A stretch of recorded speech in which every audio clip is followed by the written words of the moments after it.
This is discussion 15A. It's the only discussion for today.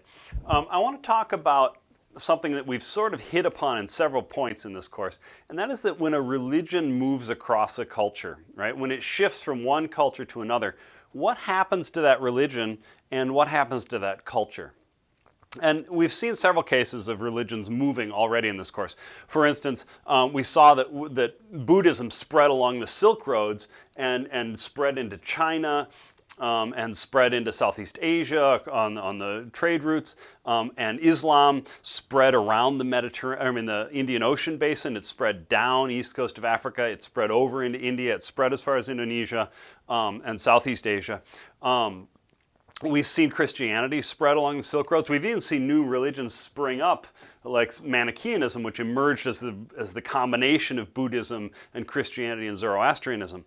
And so we've seen that religions can move, right? But what happens to them when they move? Because they often do change. One example of this, when Buddhism arrived in China, I mentioned this in a previous lecture, when Buddhism arrived in China, there was already this religion in China called Taoism, which had some similarities to Buddhism. And so when the Chinese began to translate Buddhist texts into Chinese, they found that the terminology of Taoism was very useful and often very suitable for translating Buddhism into Chinese. But this has subtle changes, right? I mean, in Buddhism in India, nirvana literally means the extinguishing of desire. But when you translate it into Chinese, it gets translated to a Taoist term, which means a lack of competition, right? And which has a slightly different meaning. And so there were subtle changes that happened to Buddhism as it arrived in China, and this gave rise to a different strain of Buddhism, Zen Buddhism in China, etc. In a similar way, Christianity arrived in India following the trade routes.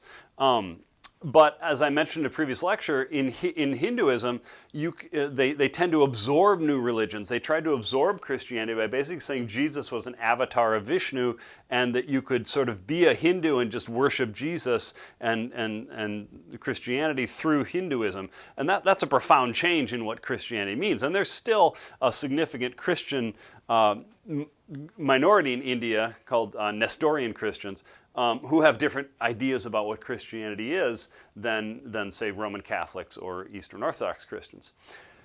But I want to talk about two examples in a little more detail. The first is I want to talk about Islam in say, the Kingdom of Mali. Now, we know that Sundiata was officially Muslim, and he's the founder of the Kingdom of Mali. And we have the Epic of Sundiata, and there's a lot of things in there that are specifically Muslim. And we know that the Kingdom of Mali tried to enforce Sharia. It tried to base its laws upon Muslim holy law, and it tried to construct a Muslim society. But there's a number of ways in which we see that Islam in Mali was really different than Islam in North Africa or in the Middle East. One example of this is Sundiata himself. In the Epic of Sundiata, this final battle between Sumaoro and Sundiata, Sumaoro is presented as using black magic and having all sorts of mysterious magical powers that allowed him to be a tyrant. And he's got all these spells that are protecting him from being harmed, and so he's virtually unkillable. But Sundiata uses an enchanted rooster claw as an arrowhead and uses that to kill Sumaoro to get through his black magic. So Sundiata basically uses black magic to destroy the black magic of Sumaoro. And that clearly doesn't have a place in Islam. But there's a sense in which when Islam arrives in Africa, it gets combined with the animist religion that had preceded it. And this is a process called syncretism, is when a religion arrives in a new population and they sort of blend it with their existing beliefs. This is called syncretism. And so this is happening in Mali, that people who adopted Islam in Mali are making it, they can only make sense of it through their existing culture and their existing beliefs. And so they wind up saying, well, this makes sense to me, I'm going to really emphasize that aspect of Islam, but this doesn't make sense to me and I'm not going to emphasize that aspect of Islam. And and these things make sense to me, but they're not in Islam, so I'm going to bring them into Islam, right? And so there's a process of the religion being adapted to the specific culture. And this really comes out in the memoirs of a Muslim traveler in the 1300s named Ibn Battuta. I've mentioned him previously. He started off in Morocco. He was trained as a legal scholar, and he traveled all the way across North Africa to Mecca for pilgrimage, and then he stayed in Mecca for a while studying Muslim law, and then he went on this amazing set of journeys. He traveled into Central Asia. He made it all the way to China. He traveled into India. He spent several years in India as a judge working for a little kingdom and some islands in the Indian Ocean. And then he came back through Persia and North Africa again. And then he traveled south across the Sahara Desert to Mali, and he spent a while acting as a judge in Mali. But what's interesting is this is the 1300s now. This is a century after. This is actually after even Mansa Musa. What Ibn Battuta found in Mali, in many ways, horrified him. Right? I mean, he was a Muslim judge. He was supposed to enforce Sharia, etc. But he discovered that Malian society had a number of things that he thought of as absolutely and utterly not Muslim. For instance, it was common for women to walk around with no clothing on the top half of their bodies. And for a Muslim from the Middle East, this was absolutely scandalous. This was unheard of. And then women and men, it was quite normal in Malian society for women and men to talk to each other, for women to talk to men they weren't related to, even in private, and nobody thought anything of it. It was just a normal thing. Men and women talk all the time. Well, in Arab Muslim society, women are not supposed to talk to men who are not related to them unless they're escorted by another man who acts as this sort of chaperone to make sure nothing happens. And so Ibn Battuta just simply couldn't understand how these people could claim to be Muslim and then have these sort of gender roles and ways of dressing that were so contrary to Islam as he understood it. But they were Muslim, right? And what had happened is that they had simply adapted Islam to Malian culture, right? And so this is one of the things that happens to religions when they move, is that they get adapted to the new culture and they change in some ways, right? They change. The last example I want to talk about is Christianity in Rome and medieval Europe. Now, early Christians coming out of Palestine, Jews who thought Jesus was the Jewish Messiah, they really expected that Jesus was about to come back in their lifetimes. Jesus would come back, and this was going to be the last judgment. It was going to be in their lifetimes. And so early Christians were in many ways very socially disruptive.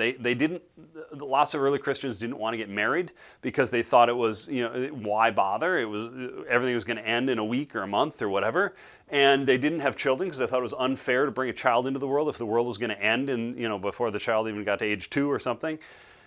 And they pretty much they were so focused on the expected last judgment that they pretty much just sort of checked out of society in a sense. They spread the message as far as they could because they thought we've got to convert as many people as possible before the end of the world. But they weren't that concerned with building a stable church or how Christianity was going to relate to governments or whatever, because that just didn't matter. Right? Everything was going to end. It doesn't matter. But as the years went on and Christianity spread, it began to change.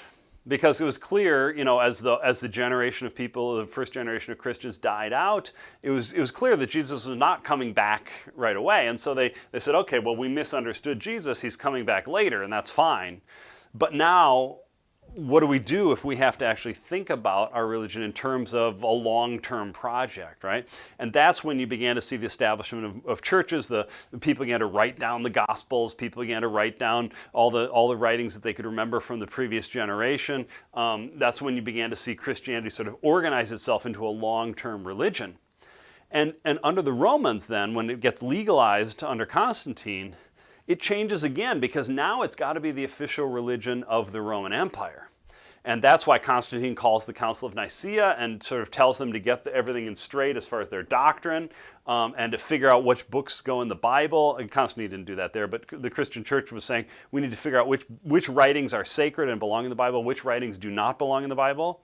And so they did that in the 300s. And there were some ways that they emphasized certain things in the Bible to show that Christianity could coexist with Rome, right? There's a number of passages in the Bible that are really sort of meant, I think, they're emphasized as ways to accept the Roman Empire. You know, there's a passage where Jesus says, you know, render unto Caesar what is Caesar's and render unto God what is God's, saying that you can both be loyal to the Roman Empire and be a Christian. And then, you know, Pontius Pilate washing his hands, not wanting to execute Jesus, and washing his hands and saying, you know, it's on the Jewish leaders that I'm executing Jesus. That's probably emphasized as a way to sort of say it wasn't the Roman Empire who killed Jesus, so the Roman Empire isn't the bad guy here, right? But then when the Roman Empire collapses and medieval Europe changes quite a bit again, and I'll get into medieval Europe in future lectures, but I just want to point out that Christianity changed again because in medieval Europe, Christianity was really seen as the foundation of society. It was like Christian Europe emerged as a Christian society built around Christianity. But here again, you see the religion change quite a bit. Early Christianity was totally egalitarian, right? Anybody could join, and all souls were seen as equal, and everybody was a brother or sister in Christ. But in medieval Europe, you begin to see some ideas emerge that are really very different. For instance, the first idea is that medieval Christians, especially in the Catholic Church, argued that that one should not focus on happiness in this world, one should focus on the next world. And in particular, in medieval Europe, this idea, I mean, initially this was sort of an idea that, you know, the end of the world's about to come, right? We're going to go face God. So it doesn't matter if you're building a wing on your house or whatever. But by medieval Christianity, this has shifted into a different idea entirely, which was that you should not, you know, this world is full of suffering, and this world sucks, so you should live your life not to try to find happiness in this world, but rather you should live your life focused on what will get me into heaven in the next life. Right? And this is not too far off from the Hindu idea that you have to just do your duty, whatever your assigned caste system is. And there's another way that Christianity begins to sound a lot like Hinduism in a sense, and that is that there's a couple passages in the Bible where the Apostle Paul says, you know, in the church, everybody has different roles. Everybody has a different role to play. Some people are really good at singing hymns, and some people are really good at preaching, and some people are really good at comforting the sick, and we got to make room for that. We have to recognize everybody has special skills. Well, medieval scholars and religious leaders took this and they said, in society, everybody has special skills, special talents given by God. And so they said essentially God has, when he created each person, he's got a specific role for that person in mind when he creates them. He gives them talents to fulfill that role. So everybody is sort of built for a different role in society, and everybody has to fulfill their roles. And the Apostle Paul had said, you know, the church is like a body that, you know, the feet have one role in the body, and the stomach has another role, and the eyes have another role, and the hands have another role. And if a foot wants to be an eye, it's not going to work because a foot isn't an eye. A foot has to do foot things. All right. Well, Christian leaders in the Middle Ages then take that, and they say, God has created a social order. He has assigned everybody to a place, and society is like a body. That everybody has a role, an assigned role in the body, and the peasants are the feet, and the aristocrats are the mind, and the church is the heart, and you know, and they would have these elaborate metaphors for which parts of the body correspond to which social classes. But the idea was clearly that God had made aristocrats because he wanted them to be aristocrats, and he had made peasants because he wanted them to be peasants.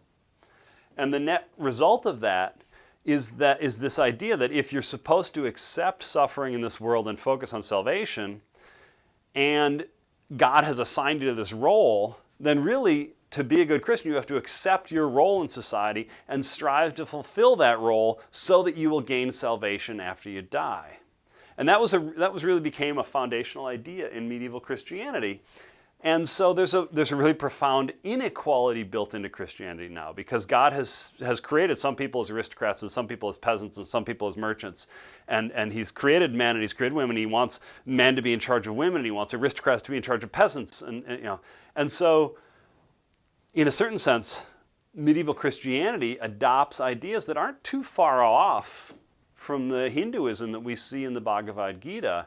Everybody must do their duty, accept the role you've been assigned to. It'll help you in the afterlife if you just accept this role and do your best to be the role you're assigned. There are power differentials. Some people are supposed to be in charge of others. God made it that way. All that sounds kind of similar to Hinduism, but that's a very different version of Christianity than the original version, and it's a very different version of Christianity than you hear today in a lot of Christian churches today. Now, there are still remnants of this.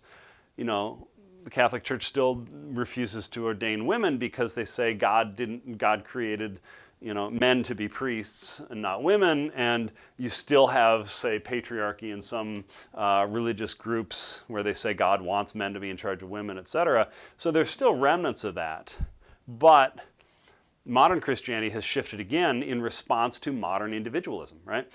Modern Europe after the 1500s and 1600s develops this idea of individualism, that every individual gets to decide their own lives, etc., and everybody is sort of fundamentally equal in some way. And Christianity shifts to reflect that for the most part, but there are still Christian groups that don't. And so my point in all of this is that as religions shift with cultures, and they can even shift over time, they're adapting to the needs of the people at the time. And sometimes this involves bringing in things outside of the religion, through syncretism. And sometimes it involves just simply emphasizing one thing that was already in the religion and not emphasizing another thing that was already in the religion. But in any case, religions do shift over time. And they do shift when they move from one culture to another culture, because religions ultimately have to be meaningful to the people who are practicing. They have to make sense. They have to make sense of the world. And so they have to have some connection to the culture. Otherwise, they won't make sense to the people in that culture. And so the religions do have to adapt to each particular culture. When they move to a new culture, or over time, if the culture changes, the religions have to adapt to that.